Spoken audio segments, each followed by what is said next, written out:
Hello, fellow flamenco enthusiasts, and welcome to Everything Flamenco. I'm your host, La Jugo, and this is the 14th installment of Flamenco Bits.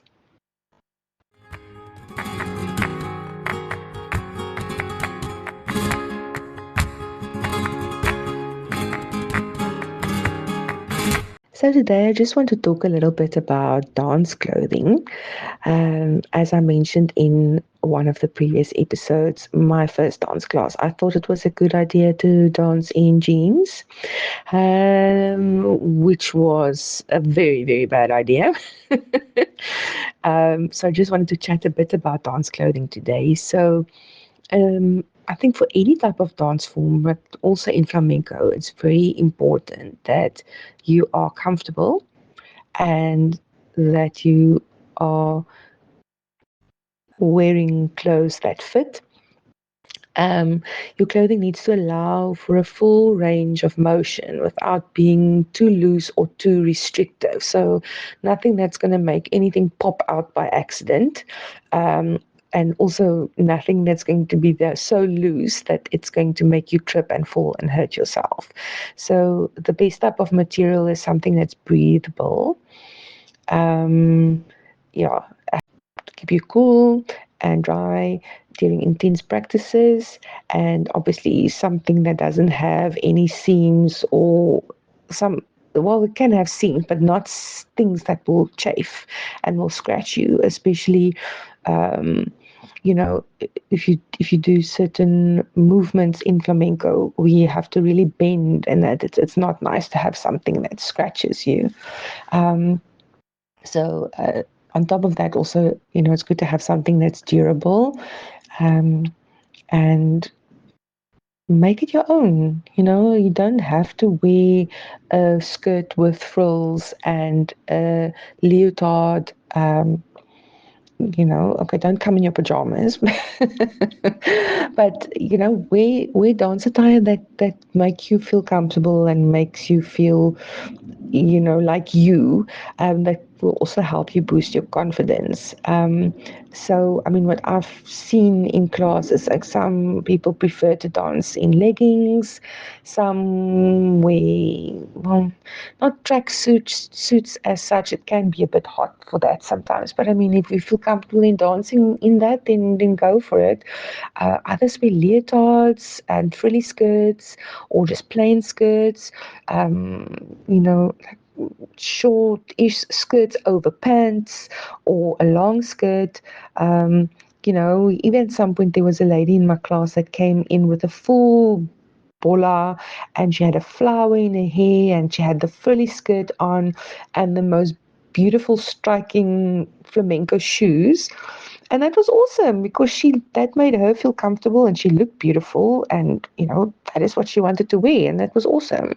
um, and then you get people that come and dance, with skirts with holes in them. So it's like whatever you feel comfortable in.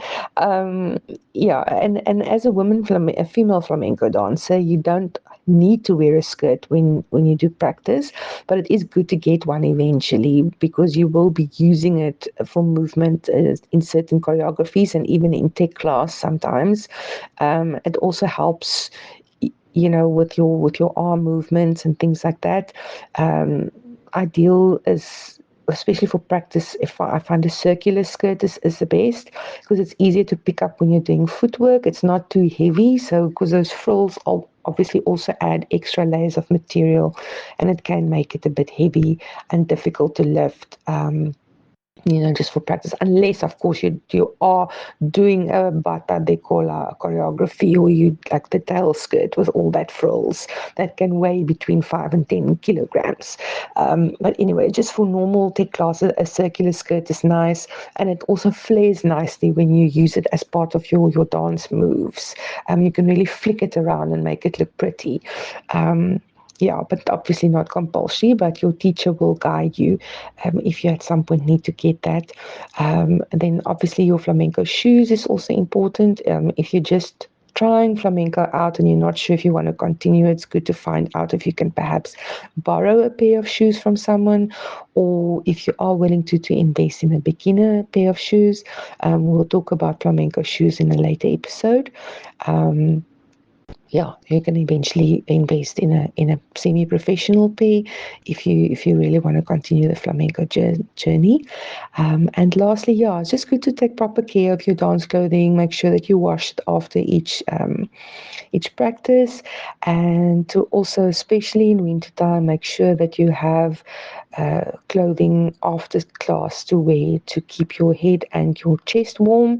We oftentimes, especially in wintertime, you get the dances, you dance and you're so hot, and then you don't feel cold, but then you go into the cold and you're not covered up, and then you get sick, and then you're going to miss classes, and you're going to get sad because you can't attend. So yeah, just keep warm in winter time, and yeah, take proper care of your dance clothing, and it really will extend its lifespan, because it is an investment, and it just adds to the enjoyment of the dance.